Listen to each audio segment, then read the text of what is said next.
Hello, my name's Brian Schofield. I left Pembroke in 1996, I suppose, and I've been asked by the college to give a bit of a chat about a career in education. I actually sent an email largely in jest when they sent something out saying we need digital career talks, saying what about one on teaching? Thinking who would be interested in that? And it turns out loads of you were, which is either really gratifying or an indication that there's a giant recession coming. But anyway, I am head of politics at Hurstpierpoint College, which is an independent school in West Sussex. It's the only school I've taught at. I was a journalist for a long time before I was a teacher. I've only been a teacher for 9 years. But yeah, it's a brilliant profession. I'm going to talk to you briefly through the ups and downsides of it and the type of people who thrive in the profession, and then think about very quickly the routes into it, which are worth thinking about. Okay, let's crack on to thinking about the good things about it and why you might consider it as a profession. The massive strength is actually it's geographical. One thing they don't tell you in the careers library often enough is that London is a reasonable place to live in your 20s, an increasingly grinding place to live in your 30s, and a fairly miserable place to have to commute into in your 40s. There are schools everywhere in Britain, including all the nice parts, and that's something worth bearing in mind. Next massive advantage is obviously human. It is a job that feels fundamentally sort of kind and caring and worthwhile. Even though I'd have to admit that I've not chosen the sort of the most self-sacrificial route through teaching, teaching at a fairly leafy boarding school in the Sussex Weald. Nevertheless, I spend my days helping people that I like. It's no more complicated than that. But you've also got the option to be doing something frankly far tougher, and I think you probably feel even more rewarded for doing it were you to choose a tougher learning environment than mine. Other important things to consideration, there are some financial benefits to being a teacher, believe it or not, in that particularly in the state sector, but also in some bits of the independent sector still.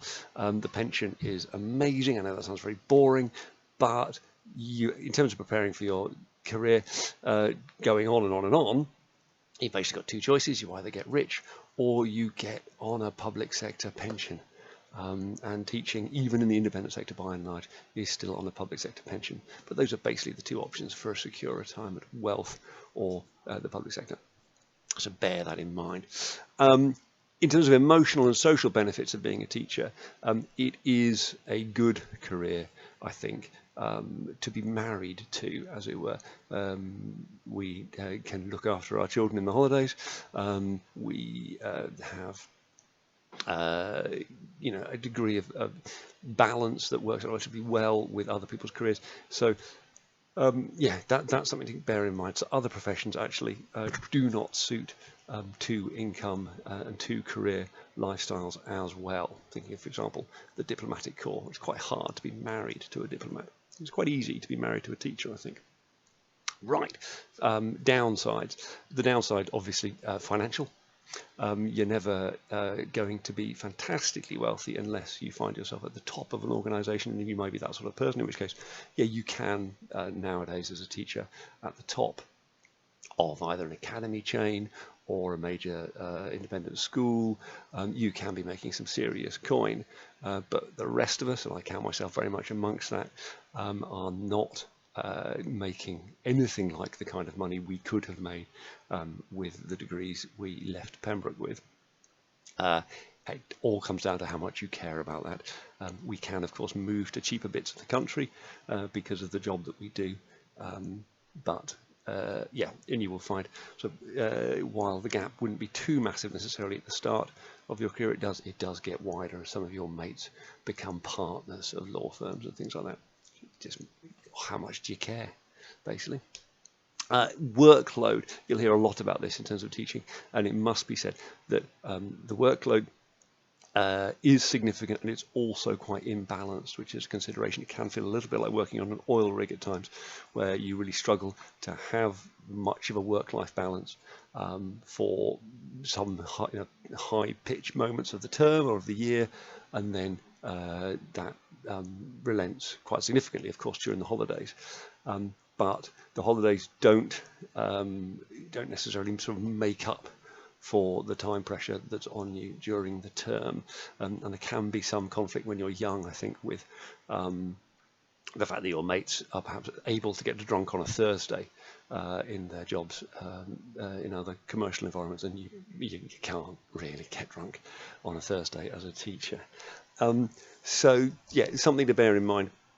Obviously, working in the independent sector, there is perhaps more capacity for a balanced life, because many of the schools have longer working days and therefore actually slower working days, and we typically would be dealing with fewer students as well.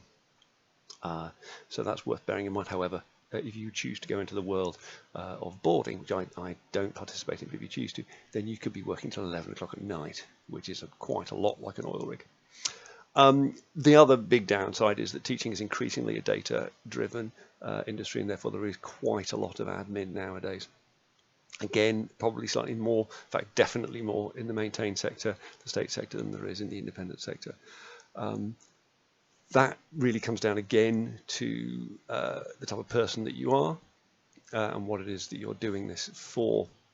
And so, which then brings us on to the next bit, which is thinking about whether or not this might suit you. It won't suit you if you're attracted to the holidays. That's not going to fly. Honestly, trust me, they don't make it all worthwhile, as it were. Loads of other things make it all worthwhile. I love the job. But weirdly, one of the things I like least about the job is that the holidays are a bit long and they get a bit boring, believe it or not. So don't kid yourself that they're going to make this the career for you. Basically, in terms of the type of people who thrive, there are three really. You've got the drivers. You've got people who you consider themselves to be in the market for a leadership role. You can find yourself in this profession relatively young, leading pretty large and pretty significant organizations.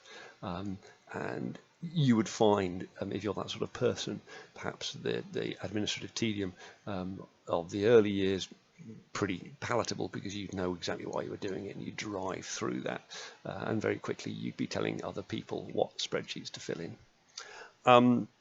So those people obviously do very well in profession. Then you've got people who are quite academic and want to think quite deeply about how people learn physics, how people learn history, and are driven by that. And those people would tend to find themselves running academic departments within schools and getting involved in the examination of their subjects. And that kind of area, and that's a nice sort of craftsman-like role that you can find yourself in. Similarly, the third group of people are interested overwhelmingly in the welfare and well-being of young people, and they would take what's called the pastoral route, and they would find themselves looking after kids while other people are looking after their learning. And so those are essentially the three areas you have, and the drivers will sort of plough through the academic or through the pastoral route on the way to management, but other people will choose to stop, as it were, in the academic or pastoral bits of teaching. Now, I'm not going to talk too much about how to become a teacher, because it's obviously pretty bloody straightforward. You can put that in to Google and you'll find it all there. One thing I would say is that a PGCE is an excellent qualification, and be very, very doubtful of any institution that says that they can train you as a teacher, but don't worry, you won't need a PGCE. You need one. Okay, schools will pay for you to get one in some case, or they will facilitate you having one, but any school that tells you there's another qualification out there that's just as good or something, there isn't. Okay, get a PGCE. That's very important. Either get it before joining a school or while at a school. So nowadays you have the Schools Direct program, which basically involves doing a PGCE on the job, but not getting the fees for the PGCE paid for you. You've got going straight to a university to do a PGCE and then applying for jobs on the way. That's a very valid option still. Or increasingly, you have, and this I think is quite relevant to people with your kind of qualifications, you could get on to an independent schools program where you would pick up a PGCE paid for by the independent school. You'd also likely, you'd get a salary the whole time, and you may well get free accommodation. Certainly our program at the Hurstpit Point, which is called Teach Hurst, provides that triple whammy. We pay for your PGCE, and we give you free accommodation for 3 years, in return for which you are a boarding house or schoolhouse master or mistress. It's hard work, but think about that: 3 years of free accommodation, a free qualification, and a salary. It is a pretty good deal. So if you have any more questions about any of this, please get in touch. I think I'm on your new LinkedIn network. I'm also at Brian with an I .Schofield, SCHO field at hppc.co.uk. I think we'll probably have a link on the video to that. Or you can just find me through hppc.co.uk or the Hurstpit Point College website. I'm really, really happy to help you at any time, mentor anybody through the process of this brilliant, and hugely enjoyable profession. Good luck. I hope this shutdown experience isn't too traumatic for you, and please get in touch with any questions. All the very best and good luck.